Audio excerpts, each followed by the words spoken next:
The woman on my right, Gilah Yelin Hirsch. Give it up. And it's kind of fitting that we're starting with this image here on the heels of the broken record mention, because a letter is an inscription. It's ephemeral unless it's saved. And I have countless handwritten notes that are part of the series that I was just describing. It's going to go on a rotation, by the way. But I know that is among the many things that you have repurposed and found a sublime and harmonious space for in your beautiful living organism of a home. That one is set aside, and I love it. It's an epic story, and it's a great introduction to your mode of inquiry from a very young age. Age 11? 10, okay. And I would love for you to tell the story, if you don't mind, because it's just beautiful. Well, first of all, thank you very much for having me. Thank you all for being here. I'm utterly impressed with this turnout. And it's particularly marvelous to be in the first of these, because I know that as momentum exceeds, this too will progress in a mutual way. Now, to answer, I can hold it. It's a slide. So, to answer the question about the letter, I grew up in Montreal, where I was born, and by the time I was 8, I was writing pieces for the Montreal newspapers, some of them called Enigma, and it had to do with, here we are at the height of civilization, and we still can't deal with love, food, and shelter. How is that possible? These were the things that were plaguing me as a child. So by the time I was 10, I had continued to read the newspapers, and the Korean War was going on, and there was illness and poverty and starvation and other things all around me, terrible family issues. So I had read that Albert Einstein was the greatest scientist in the world, and so you got to ask the right guy, right? And so I wrote a letter one afternoon, and I posted it, and when my mother came home, I told her I'd written a letter to Albert Einstein, and she said, hey, no expectations. But being a teacher, she fished out my rough draft from the garbage. So she had the rough draft at the 10-year-old. A week later, I received a response. What I wrote to him was how he could reconcile being the greatest scientist in the world and also believing in the God of the Old Testament, which I had read. Because, among other things, he had said, God does not play dice with the universe. And speaking as a physicist that he was, then who is playing dice with the universe to allow such stuff going on? And that was the intensity and the intent of the letter, and ask the greatest mind in the world, why not? We should all do that. 2 weeks later, I got this response. And 2 weeks? Yeah. It's amazing. And it's like they have nothing to do, right? There's no pickleball time.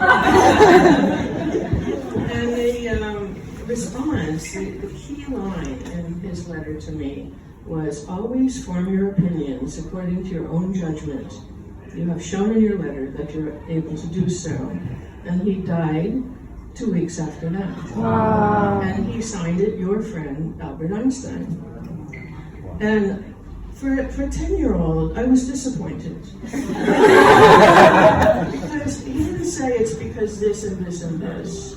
He landed it back in my own mind, in my own heart, in my own experience, which I would come to through my life. And if ever there was wisdom, that was it. And it became the guide of my life. 20 years after receiving that letter, I was asked to present my theory on the origin of alphabet at Princeton, and they took me to his house and the desk on which he had written that letter that many years earlier.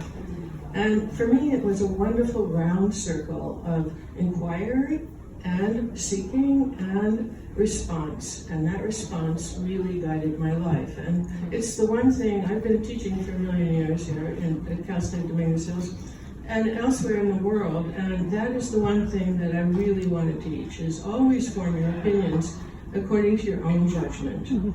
Now, living in Venice is a very tremendous example of people, mostly, who have created lives that are different than the norm, or what we used to think about the norm. I think this is the norm, that each of us can carve a life and follow that which perplexes us, and which intrigues us, and which blitzes us out, in order to find more. And if anything, my life has been guided by curiosity, because I'm always discovering new stuff. And every time I turn a corner, there's something else to be put together with this endless puzzle that will always be endless. And that's why life goes on, to find out what else can I discover? How is it going to fit with all the puzzle pieces I already have? So Venice has been my home since '71. I came here the first time when I was a graduate student at UCLA, and I came because I asked, where do you find still life? I was teaching beginning painting and drawing. Go to Venice. There are all these thrift shops on what was then called Washington. Every street was called Washington at the time. Now I'm kidding. And so I came down, all these crumbling little storefronts that had what was called thrift shops, and also artists who were crumbling as well. And I suddenly felt, this is home. This is where I want to live. And so I moved to Venice. And at first I lived on another street called Washington, that is now Albuquerque. And 2 years later, my rent went up from $200 to $900 a month. And that's when Venice went like that. And I managed to find this condemned duplex, was not allowed to see it. It was just going to be torn down, and developers were all around. I was first in line. I borrowed enough for a down payment, which at that time, 100 euros was $10,000, and walked into a place that was truly falling apart, and spent 45 years making it into a spiral, into a sculptural environment. But that's another story. But I think I've answered your first question. This cruise, what you shared with me in your studio the other day about how you like to work, the time it takes, and just the process. Okay, well, now that you know that I started out as a kid who needed to get answers but didn't know where it was going, this is exactly how I make my paintings. I have no idea what the goal is. The goal is to be involved in a process that is endlessly engaging and releasing new information. So I will start any canvas at all.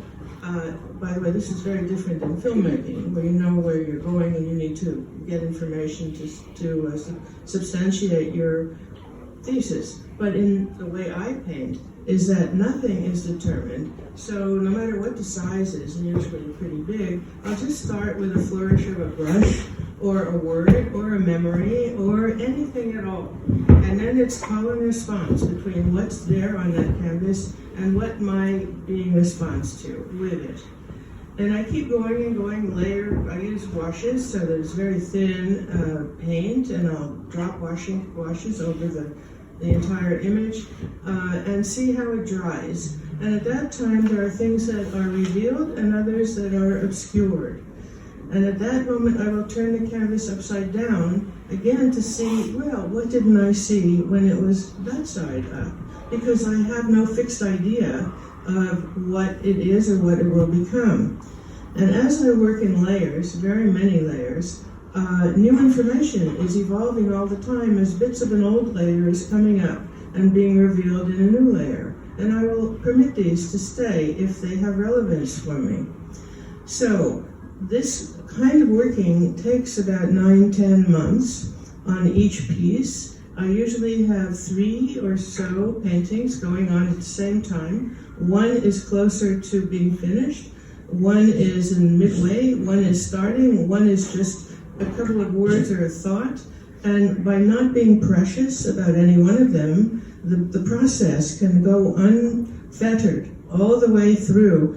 And when I say by not being precious, precious to me means falling in love with what's there and not allowing it to move ahead, into the unknown, always into the unknown. I fully believe that it is in the unknown that the answers are answered in a way that keeps it open. And it's the keeping it open that remains the most important part of the creative process. I never come to the end because I've got other things that are moving. Now, how do I know when it's done? As the painting gets older and older, it begins to have its own personality, and I know that when I'm seeing something with dimension and light that I've never seen before, but it has a presence of its own. The fact that I haven't known it before is a good thing, because it's an original image. And at that point, my duty is to provide for it more light, more dark, anything that's going to increase the dimensionality.